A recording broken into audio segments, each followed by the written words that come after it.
MPTC, ZPTC అలాగే local election sarpanch ఇలా municipal ఎలక్షన్స్‌లో కుప్పంలోనే చంద్రబాబు గారికి ఎదురు దెబ్బ తీయడానికి నాడు జగన్ సర్కార్ టైంలో కారణమైనటువంటి పెద్దిరెడ్డి మీదన గట్టి ప్రయత్నమే చేస్తున్నది ఈ ప్రభుత్వం. అందులో భాగంగా మిథున్ రెడ్డిని జైల్లోనూ పెట్టారు.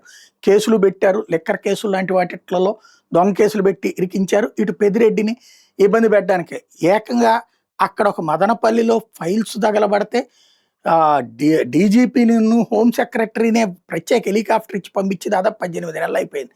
ఆ కేసు ఎక్కడ వేసిన గొంగళ అక్కడే. ఏం తేల్చాలో ఎవరికి అర్థం కావట్లేదు. అలాంటి ఫైళ్ళు, ఇలాంటి ఫైళ్ళు అని 100 రకాలు చెప్పుకొచ్చారు. ఫైనల్‌గా ఎవరెవరి మీదనో కేసులు. ఇప్పుడు తాజాగా మరొకసారి జరుగుతూ వచ్చింది.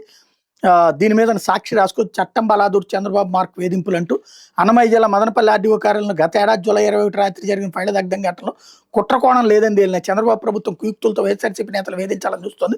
కోర్టు సూచనలను కూడా పట్టించుకోకుండా అడుగునా దారుణంగా వ్యవహరిస్తుంది. ఇందులో భాగంగా శనివారం తెల్లవారుజామున సిఐడి అధికారులు మదనపల్లి వైఎస్ఆర్సీపీ నేత మాధవరెడ్డి ఇంటిపై దాడికి వెళ్లారు. మాధవరెడ్డిపై ఆర్డీఓ కార్యాలయంలో ఫైళ్ల దగ్ధం, ఆయన ఇంట్లో నిర్వహించి సోదాలు దొరికిన డాక్యుమెంట్ మీద అక్రమ కేసులు నమోదు చేశారు. వీటిలో ఒక కేసులో బెయిల్ రాగా ఆర్డీఓ కార్యాలయం కేసులో బెయిల్ కోసం హైకోర్టును ఆశ్రయించారు. మంగళవారం దీని మీద విచారణ జరగబోతోంది. ఈలోగానే సిఐడి అధికారులతో అక్రమ అరెస్టులకు కుట్ర చేయడం చంద్రబాబు మార్క్ వేధింపులు పరాకాష్ఠగా నిలుస్తోందని రాసుకొచ్చింది. చట్టబద్ధ ప్రక్రియను అనుసరించకుండా బలవంతపు చర్యలు తీసుకోవద్దని ఆర్డీఓ కార్యాలయం కేసులో మాధవరెడ్డి అరెస్టుకి సంబంధించి సిఐడి కోర్టు స్పష్టమైన ఆదేశాలు ఇచ్చింది. కేసులో తొలుత మాధవరెడ్డికి అరెస్ట్ నుంచి రక్షణ కల్పిస్తూ కోర్టు స్టే ఇచ్చింది. బెయిల్ కోసం దిగువ కోర్టును ఆశ్రయించాలని సూచనతో జిల్లా కోర్టుకు వెళ్ళగా పిటిషన్ తిరస్కరణకు గురైంది. తర్వాత హైకోర్టు బెయిల్ పిటిషన్ వేస్తే పలుసార్లు విచారణ జరిగింది. మంగళవారం విచారణ ఉండగా సిఐడి డీఎస్పీ వేణుగోపాల్ బృందం, స్థానిక పోలీసులు మదనపల్లిలో ఉన్నటువంటి మాధవరెడ్డి ఇంటికి వచ్చారు. తాళం వేసిన ఇంట్లో ఎవరు లేకపోతే 2 గంటలు అక్కడే ఉన్నారు. మిద్దె మీద అద్దుకున్న వాళ్ళని మాధవరెడ్డి గురించి ఆరా తీసి వెళ్ళిపోయారు.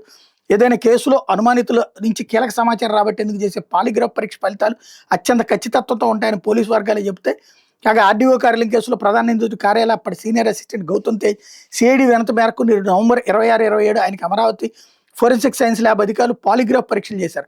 అగ్ని ప్రమాదం జరిగిందని డిప్యూటీ తహసీల్దార్ తపస్విని ఫోన్ చేయడానికి ముందే మీకు తెలుసా, కార్యాలయం సెక్షన్ నిప్పు పెట్టింది మీరేనా, ఎవరితోనైనా కలిసి దీనికి పాల్పడ్డారా, ప్రమాదం కారణాలు దాచిపెడుతున్నారని ప్రశ్నించింది.